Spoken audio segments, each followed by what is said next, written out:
All right, so I'll start off with my name is Robert Hogan, Fire Chief, Bexar County Emergency Service District number 10. And then I have Chief Pena with me from Elmendorf Police Department. So about 12:55 this afternoon, we received a call of a reported explosion with one of the rail cars being on fire.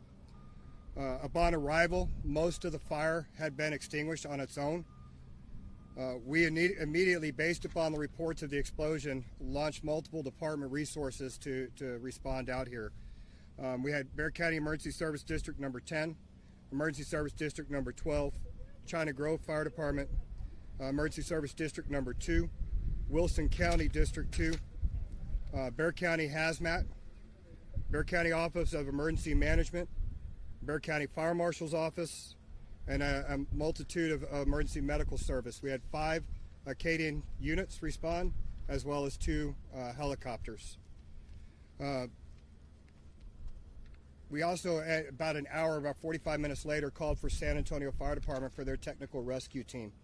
What we encountered when we first got here is one of the individuals was up on top of one of the rail cars, and he was stuck on a piece of cabling.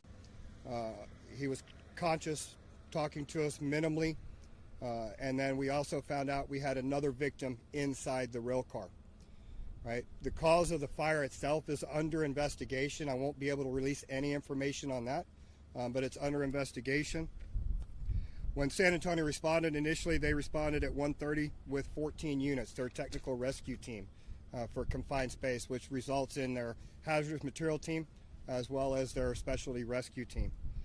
As of about 45 minutes ago, we have recovered the victim that was inside the tank. So the total number of injuries that we have is 1 fatality. We have 1 that was air life critically to SAMC, as well as 4 other individuals that were sent by ground ambulance to SAMC, ranging from respiratory to minor burns.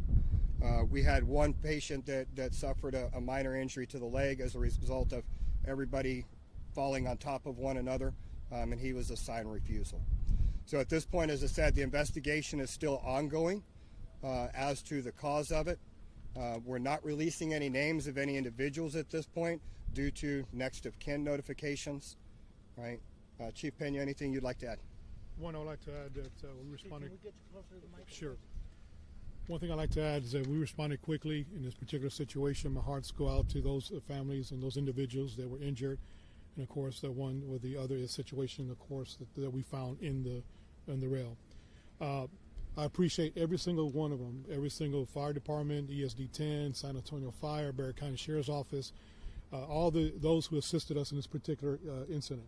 And we appreciate it very much. Again, like Chief Hogan stated, at this present time, it's still under investigation. We don't know the cause of the fire at this present time, but it will be investigated thoroughly. Were these guys cleaning one of the rails? Correct. Yes. So the work that occurs here is actually it's CRU logistics, and what they do is they will clean out the rail cars of any remnant material, and then to where they're ready for the next load. So that's what they were in the process of doing, was cleaning out one of the rail cars that had some residue of crude oil, which is used to turn to gasoline. So it's one of these big tanks. Correct. It is a rail car. How many of these guys were inside at the time? Just the one, or? No. So to my understandings, you had several that were up there. There were a couple that were inside, and they were able to. The one that we sent by helicopter was able to be pulled out, but the other one was still trapped down inside. And the problem that we had is because it is a small opening, very small opening. You can't just send people down with the air packs and everything that we would traditionally use. And that's the reason that we called for San Antonio Fire Department, because you have shoreline air that you're able to use with just a mask and a cable. So a lot less, the fitting is very tight. Chief, when they're cleaning something like that, obviously residue can be very flammable. Correct. Right away. And obviously this is not the first time that these guys were doing that. What would have sparked that's still to be determined. That's part of the investigation, right? So we don't want to speculate on what the cause was at this time. Chief Pena and the officers in conjunction with the Fire Marshal's Office are working on trying to put that together. OSHA is on location as well, so there will be a lot of questions and stuff that will come out of it. I know one of the other questions that comes up is, have we been to this place before? And my answer, in the 2 years since I've been chief with this area, the answer is no. And Chief, you mentioned that one of the guys was trapped. He was trapped on a cable or under a cable? The cable up on top impelled into his side. And was he the one who was airlifted? That is the one that was airlifted, Okay, in very critical condition. There was a woman here earlier who said she'd heard her son was trapped. Do you know, was that her son or was it? I don't know. I don't know. So Chief Pena is working that part of the investigation and trying to work with the family and identifying exactly who, because again, it's all speculation of who's inside. Medical examiner's office is on location, going through the identification process. So just to clarify, one fatality, one airlifted, and 4 other individuals taken By ground. by ground. Yeah. Okay. So one fatality, one by air, and the one that was by air is extremely critical condition. The 4 by ground were all conscious and talking, suffering either from minor burns or respiratory issues, or other medical issues. And then we had 1 sign refusal. And all these people were around that rail car when this exploded? Correct. So it was one big explosion and then a little bit of fire after that burned itself out? Correct, yes. Except for the residual stuff that was there. We had pieces of material that were laying on the ground burning. According to the workers, what we hear at this point is that once it flashed, the flames were 30 feet in the air. So that's it.